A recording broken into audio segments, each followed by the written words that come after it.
అన్ని రకాల వస్త్రాలపై up to 70% discount. Harihara Veeramallu ముఖ్యంగా ట్రైలర్ రిలీజ్ అయిన తర్వాత వచ్చిన రెస్పాన్స్ చాలా అద్భుతంగా ఉంది. ఈ నేపథ్యంలో let me start with you sir. నమస్తే అండి. First trailer, before trailer, after trailer అనేటువంటిది ఒక ఇది ఏర్పడింది. ఎలా చెప్తారు, ఎలా ఉంది ఆ response before trailer, after trailer? After trailer చాలా బాగుందండి రెస్పాన్స్. కానీ నా దృష్టిలో మా వరకు బిఫోర్ అయినా ఆఫ్టర్ అయినా ఒకటే అనుకుంటున్నాను. కాకపోతే చాలా లాంగ్ గ్యాప్ అవ్వడం వల్ల ఎలా ఉంటుందో అని మిగతా వాళ్ళకి అలా అనిపించి ఉండొచ్చు. ట్రైలర్ చూడంగానే అవన్నీ మొత్తం ఎగిరిపోయినాయి. అసలు సెన్సేషనల్ రెస్పాన్స్ ఉంది. ఒక 40 థియేటర్లో సైమల్టేనియస్గా ట్రైలర్ రిలీజ్ చేద్దాం అనుకుని మొదలుపెట్టాం. 86 థియేటర్లు రిలీజ్ చేయాల్సి వచ్చింది. అప్పటికి చాలామంది మా థియేటర్లో అని అడిగారు. కొన్ని 1-2 చోట్ల మాత్రం ఈ రిలీజ్ వల్ల ఫ్యాన్స్ వచ్చి కుర్చీలు ఎరగొడతారు, హారతులు ఇస్తారని థియేటర్లు ఇవ్వట్లేదు రిలీజ్లకి. ఎస్పెషల్లీ నెల్లూరు, వైజాగ్ ఇలాగ అట్లాంటి చోట కూడా అన్ని చోట్ల రిలీజ్ చేసాము. కొన్ని చోట్ల ఒక ఊరికి ఒక థియేటర్ చాలనుకుంటే ఇప్పుడు పొలిటికల్ కూడా మిక్స్ అయ్యి ఎమ్మెల్యే గారు అడుగుతున్నారు, లేకపోతే వీళ్ళు అడుగుతున్నారు, జనసేన వాళ్ళు అడుగుతున్నారని ఒక ఊర్లో డబుల్ థియేటర్లు కూడా రిలీజ్ చేసాము. తర్వాత రిలీజ్ అయిన తర్వాత చూస్తే కాకినాడలో ఫర్ ఎగ్జాంపుల్ 2000 మంది బయట ఉన్నారు సినిమా రిలీజ్ లాగా. విజయవాడలో రాజులో ఇచ్చాం థియేటర్కి. వాళ్ళు ఏం చేశారంటే ఎక్కువ క్రౌడ్ రాకూడదని టికెట్లు ఓపెన్ చేశారు ఆన్లైన్లో. హాఫ్ అన్ అవర్లో అయిపోగానే యువరాజు కూడా కావాలి సార్ అని అడిగారు. 2 థియేటర్లకు ఇస్తే బయట అంత క్రౌడ్ ఉన్నారు. సో దీన్ని బయట చూస్తే ఎంత ఎక్స్పెక్టేషన్ ఉందో అనేది సినిమాకి అర్థమైంది. So trailer super duper hit first. అంతకుముందు సాంగ్స్ కూడా 3 సాంగ్స్ రిలీజ్ అయినాయి. సఫర్లో 4వ సాంగ్ రిలీజ్ అయింది. 3 సాంగ్స్ కూడా చాలా మంచి రెస్పాన్స్. 4 సాంగ్స్ రిలీజ్ అయినాయి, 4 రెస్పాన్స్ అయినాయి. అంతకుముందు ఫస్ట్ వచ్చి సినిమాకి ఒక మోషన్ పోస్ట్ రిలీజ్ చేసాం, తర్వాత గ్లిమ్స్ రిలీజ్ చేసాం కుస్తీ మీద, తర్వాత ఎలక్షన్ టైంలో ఒక టీజర్ రిలీజ్ చేసాం. ప్రతిదీ బాగుంది. కాకపోతే ఎక్కువ కాలం అయ్యేలేక ఎప్పటికప్పుడు బాగుంది అనుకుని తర్వాత మర్చిపోతూ ఉంటారు. కాలం మారేకుంది. జనాలు ఏ సినిమాకైనా ప్రమోషన్ రిలీజ్ దగ్గరకు వచ్చాక వర్షన్ మొదలుపెట్టి అలా హైప్లో తీసుకెళ్తారు కదా. కానీ ఈ సినిమాకి అలా కాదు. ఎక్కువ టైం అవడం వల్ల వెళుతూ రిలీజ్ చేయాల్సి వస్తుంది. అందువల్ల వెళ్తుంది. ఇప్పుడు ట్రైలర్ పీక్. ఇప్పుడు సార్ మిగతా వివరాల్లోకి వెళ్ళబోయే ముందు అసలు ఫస్ట్ హరిహర వీరమల్లు సబ్జెక్ట్ మీద కూడా కొంత చిన్న ఎవరో నిన్న ఏదో కూడా చెప్పారు, ఏదో తెలంగాణకు సంబంధించిన ఒక వ్యక్తి సాయి ఏదో పేరని చేశారు, ఏదో చెప్పారు. ఏంటంటే ఇది పీరియడ్ ఫిలిమే, యాక్చువల్ పీరియడ్ ఫిలిమా లేకపోతే ఫిక్షనల్ పీరియడ్? యాక్చువల్గా హీరో క్యారెక్టర్ ఫిక్షనల్ అండి. బ్యాక్ డ్రాప్ ఆ కాలంలో ఉన్న గోల్కొండ నవాబు, ఔరంగజేబ్ అన్నది ఉన్నారు. ఎలా మన సబ్జెక్ట్ ఫిక్షన్. సో వాళ్ళు ఏమైందంటే హరిహర వీరమల్లు అని పేరు పెట్టడంతో హరిహర రాయలు బుక్కరాయలు అనుకుని అలాంటిదేమో ఎవరో రాశారు. దాన్ని పట్టుకుని వెళ్ళు అలాంటిది సాయి అన్న ఏదన్నా వాళ్ళ కథ తీస్తున్నారు వాళ్ళు అనుకుంటున్నారు కాబట్టి ఆయనకి సంబంధమే లేదు అసలు. ఇది totally fiction, totally commercial film. అంటే పీరియడ్ ఆఫ్ ద ఫిలిం ఏదంటే ఏం చెప్తారు? పీరియడ్ అంటే 16th century Mughal period film అండి. మొఘల్ కాలంలో జరుగుతున్న కథ. కానీ ప్రపంచం మొత్తం మీద వజ్రాలు అప్పుడు ఇండియాలోనే మైన్స్ ఉన్నాయి ఆ టైంలో. కోహినూర్ నుంచి ఈ ఫ్రాన్స్లో ఉన్న వజ్రాల దగ్గర నుంచి ఇండియా నుంచే వెళ్ళినాయి చాలా వజ్రాలు. అప్పుడు అసలు ఇక్కడ మనకి ఏం వాల్యూ తెలియదు. అంత గోళీలు ఆడేవాళ్ళు, కొంతమంది దంచుకునే వాళ్ళు, అలాంటి రాళ్ళుగా అనుకునేవాళ్ళు అన్నమాట. మొఘల్స్ పీరియడ్లో దాని వాల్యూ వాళ్ళది. అంతకుముందు డచ్ పీపుల్, ఫ్రెంచ్ పీపుల్ వాళ్ళు వచ్చి వ్యాపారానికి వచ్చి వస్తువులు ఇచ్చి తీసుకెళ్ళిపోయాళ్ళు. మొఘల్స్ వచ్చాక దాని వాల్యూ తెలిసింది. అప్పుడు ఏంటంటే ల్యాండ్ ఓనర్ ఉన్నాను అనుకోండి, చిన్నవి దొరికితే వాళ్ళు తీసుకోవచ్చు, పెద్దవి దొరికితే గోల్కొండ నవాబ్కి ఇవ్వాలి. అంతవరకు గోల్కొండ నవాబ్ ఆధీనంలో ఉంది. దానికంటే పెద్ద దొరికితే చక్రవర్తి, ఢిల్లీ చక్రవర్తి బాద్షా ఔరంగజేబ్కి ఇవ్వాలి. అది కష్టం అనమాట. ఇప్పుడు ఇండియాలో 2 పోర్ట్లు ఉన్నాయి, ఒకటి సూరత్లో, ఇంకోటి మచిలీపట్నంలో. మచిలీపట్నంకి ఇంకో పేరు ఉంది, బందర్ అని. బందర్ అనే పేరు అది పేరు కాదు, అది ఫ్రెంచ్లోనో పోర్చుగీస్లోనో పోర్ట్ ఇన్ బందర్ అంటారు. అది బందర్ కింద మారింది. మన ఆంధ్రలో అట్లా పాల్టేర్ అని మారి 3 పేర్లు ఉన్నాయి, విశాఖపట్నం, వాల్తేరు, విజయవాడ, ఇట్లా అన్నీ ఉన్నాయన్నమాట. సో హిస్టరీ గుర్తు చేసే సినిమా ఇది. అంటే ఈ హిస్టరీలో ఏవైనా particular incidents, Harihara Veeramallu character వచ్చేసి ఫిక్షనల్ అంటున్నారు, ఏదైనా ఐడెంటిఫైడ్ ఇవి ఉంటాయి? ఔరంగజేబు ప్రస్తావన ఉంది, గోల్కొండ నవాబు ప్రస్తావన అంటే ఆ కాలంలో జరుగుతాయి. అవర్ హీరో ఆ క్యారెక్టర్స్ లో ఫిక్షనల్, ఇవి కూడా ఫిక్షనల్ అయినా? కాదు ఔరంగజేబు క్యారెక్టర్ క్యారెక్టర్ ఉన్నది వాస్తవం, గోల్కొండ ఉన్నది వాస్తవం వాస్తవం, అవే యాస్టీస్ క్యారెక్టర్స్. కానీ ఈ while our character is a fiction, ఈ ట్రావెలింగ్ టు ఢిల్లీ, ఆ కాలమానంలో ఏం జరుగుతున్నాయి ఇండైరెక్ట్గా మనం చెప్తున్నాం సినిమాలో. దట్ ఈజ్ ఇది. ఇప్పుడు ఔరంగజేబు, గోల్కొండ నవాబు అప్పటి ఇంకా కాంటెంపరీగా ఉన్నటువంటి డైనాసిటీల గురించి ప్రస్తావిస్తున్నప్పుడు ఒక ఫిక్షనల్ క్యారెక్టర్తో దాన్ని ఎలా ఇది చేస్తారు, దాంట్లో ఏం కాంట్రడిక్ట్ అవ్వదా? అదేం లేదండి. మనం ఒక ఏమంటారంటే అప్పుడు ఇవన్నీ జరుగుతున్నాయి, అప్పుడు ఒక వీరుడు ఇలా వెళ్తే ఎలా ఉంటుంది అనేది ఇది. ఎవరైనా అవ్వచ్చు, మీరు అవ్వచ్చు, నేను అవ్వచ్చు, ఎవరైనా అవ్వచ్చు. అలాంటి కదా అది అవి ఇంట్రెస్టింగ్ ఆర్ టెల్లింగ్. ఇప్పుడు ఏంటంటే ఇంట్రెస్టింగ్గా సినిమా చెబుతూ సినిమా అయిన తర్వాత సార్ ఈ సినిమాలో ఉన్న గొప్ప విశేషం ఏం ఫీల్ అవుతుంది ఏంటంటే సినిమాని ఎంటర్టైన్మెంట్గా చూడాలి, హీరోయిజంగా చూడాలి. ఈ సినిమా చూసినంతసేపు బాగుంటుంది, బయటకు వచ్చాక ఆలోచింపజేస్తుంది. ఆ రోజుల్లో ఇలా జరిగి ఉంటుందా, ఇలా ఉంటుందా అని కనెక్ట్ అవుతారు జనం ఖచ్చితంగా ఈ సినిమా. ఓకే. అంటే ఎక్కడ మీరు కెన్ గివ్ ఎ గ్యారంటీ ఎక్కడ కాంట్రడిక్ట్ అవ్వదు.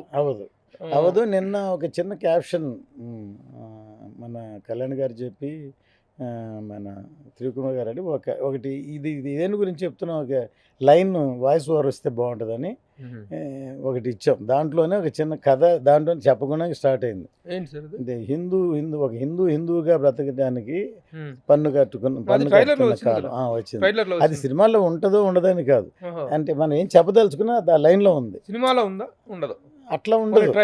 సినిమాలో వెళ్ళే వాళ్ళకి జియో ట్యాక్స్ ఉంటుంది అనేది ఉంటుంది, కానీ మనం దాన్ని అండర్లైన్ చేసి చెప్పడం, అంటే ఏ కాలంలో జరుగుతుంది అనేది అండర్లైన్ చేసి చెప్పాం.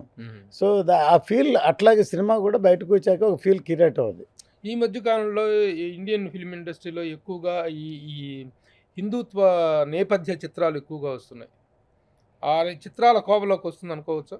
డెఫినెట్గా. ఎందుకంటే ఎంతవరకు ఏంటంటే నేను చిన్నప్పుడు స్కూల్లో చదువుకునేటప్పుడు దాంట్లో రాసాడు హిందూ రాస్తే మీకు కూడా రాసి ఉంటారు హిందువా కృష్ణ. అసలు ఇప్పుడు ఆలోచిస్తే అసలు ఎందుకని రాయాల్సి ఉంది? హిందూ దేశంలో హిందువు కాకుండా అంటే మనం అందరికీ సమానత్వం ఇచ్చి అందరూ ఎవడైనా బతకొచ్చు అని సెలరీ ఇచ్చాం కాబట్టి అందరూ ఉన్నాయి కాబట్టి ఎవరెవరైనా ఐడెంటిఫికేషన్ కోసం హిందూ అని చెప్తున్నారు.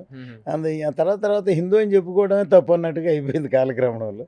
సో అందుకని ఈ సినిమా రిలీజ్ అయిన తర్వాత మీరు అడిగిన దానికి ఎగ్జాక్ట్లీ ఈ మధ్యన సినిమాలు వస్తున్నాయి ఆ కోవలో ఇలా ఉంటుందంటే, ఎందుకంటే రీసెంట్గా కాశ్మీర్ ఫైల్స్ అని సినిమా ఒక డాక్యుమెంటరీ తీశారు యాక్చువల్గా.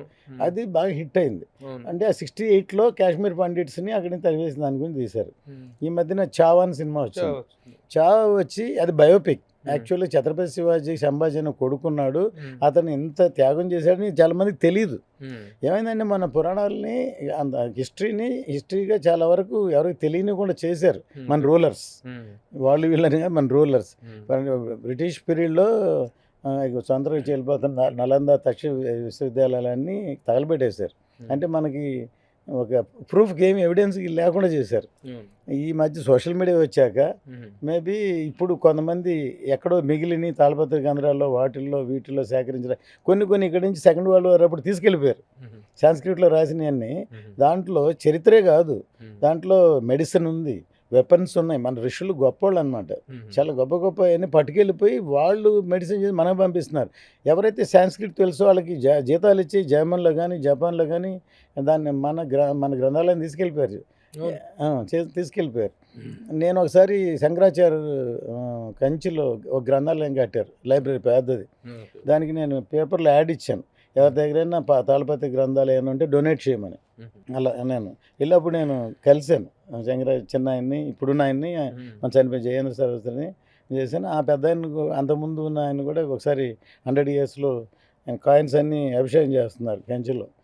మెసేజ్ చూసి అంత ఏజ్ అయిన పాప ఆయన దెబ్బ తగులుతుందేమో అని నేను అనుకున్నారనమాట. సో అలాగూ మన చరిత్రని ఎంతో కొంత ఏంటంటే సార్, నా సినిమాలు చూస్తే మీరు కర్తవ్యం చూశారు, భారతీయుడు చూశారు, ఒకే హిందీలో తీశాను నాయకని, ఇప్పుడు హరిహర వీరమల్లు చూస్తున్నారు. నా వంతు మన సినిమాలో ఇవన్నీ కూడా ఇండియనైజ్డ్ మన వంతు భారతీయత అనేటువంటి దీని నేపథ్యంలో మన వంతు సినిమా ఎంటర్టైన్మెంట్తో పాటు ఏదో ఒక సొంత విషయం మెసేజ్ చెప్పాలనేది నా తపన. ఇది ఎప్పుడో మీరు 5 ఏళ్ల కింద తీసుకున్నటువంటి సబ్జెక్ట్ అండి. అప్పటికి మీ హీరో పవన్ కళ్యాణ్ గారు రాజకీయాల్లో ఉన్నారు కానీ ఈ ఇప్పుడున్నటువంటి హోదా కానీ మెయిన్గా ఆధ్యాత్మిక జీవితాన్ని మనదైనటువంటి సనాతన ధర్మం అనేటువంటి ఒక కాన్సెప్ట్ని ఎత్తుకున్నారు. ఇప్పుడు ఇది అనుకోకుండా దానికి మ్యాచ్ అవ్వటం అనేటువంటిది how much it is relativity అనేటువంటిది ఎలా అనిపిస్తుంది? ఒకటి సనాతన ధర్మం, ఇంకొకటి pan India film. First of all ఆయన ఇప్పుడు పాలిటిక్స్లో ఉన్నారు. ఫస్ట్ అంతవరకు ఆయన పాన్ ఇండియా ఫిలిం చేయలేదు, ఎక్సెప్ట్ టీవీలో ఇంటర్నెట్లో వాటిల్లో తప్ప డైరెక్ట్గా థియేటర్కి ఏ లాంగ్వేజ్కి వెళ్ళలేదు ఇంతవరకు. ఖుషి అప్పుడే నేను చాలాసార్లు ఖుషి అప్పుడే హిందీలో డబ్ చేద్దామని అడిగాను నన్ను. లేదు సార్ అక్కడ వర్కౌట్ అవ్వదు, వద్దని చెప్పాను.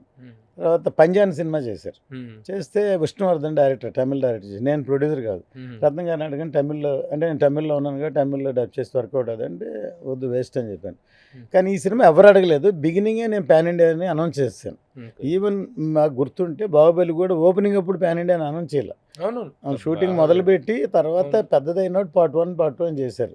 కానీ ఇది ఎందుకు అనౌన్స్ చేశామంటే ఈ సబ్జెక్టు నార్త్ కనెక్ట్ అవుతుంది. అందుకని ఔరంగజేబ్ వల్ల more sufferers more North Indians better then South Indians. ఎందుకంటే అతను డెక్కన్లో తక్కువ ఉన్నాడు, నార్త్లోనే ఎక్కువ ఉన్నాడు. అందువల్ల ఇది ఎక్కువ నార్త్ ఇండియా కనెక్ట్ అవుతుంది. తీసుకున్న పాయింట్ అలా ఉంది కాబట్టి అందుకని పాన్ ఇండియా అని ముందే అనౌన్స్ చేసాం. న్యూట్రల్ సబ్జెక్ట్ కాబట్టి ఇక్కడ డబ్ చేస్తే అక్కడ ఆడుతున్నాయి లేకపోతే కమర్షియల్ అని చేయలేదు యాక్చువల్గా రియల్గా సబ్జెక్ట్ అట్లాంటిదే కదా అక్కడ చూస్తా కనెక్ట్ అయ్యి అని అనౌన్స్ చేసాం. అందువల్ల ఖచ్చితంగా ఇప్పుడు దానికి మీరు అడిగిన దాని ప్రశ్న ఏంటంటే ఇప్పుడు ఆయన గెలిచి డిప్యూటీ సీఎం అయి ఆయన సనాతన ధర్మం అనౌన్స్ చేయడం కోఇన్సిడెంట్గా ఇందులో సబ్జెక్ట్ కూడా దానికి రిలేటివ్ కనెక్ట్ అవ్వడం అన్నీ పడడం. తర్వాత షూటింగ్ మొదలు పెట్టాక ఆయనకి కాన్షియస్ ఎక్కువైంది.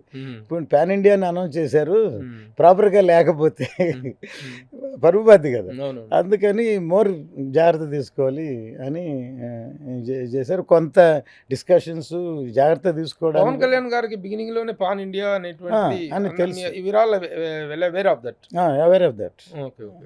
అని అనౌన్స్ చేసాం కదా, ఓపెనింగ్ లాంగ్వేజ్.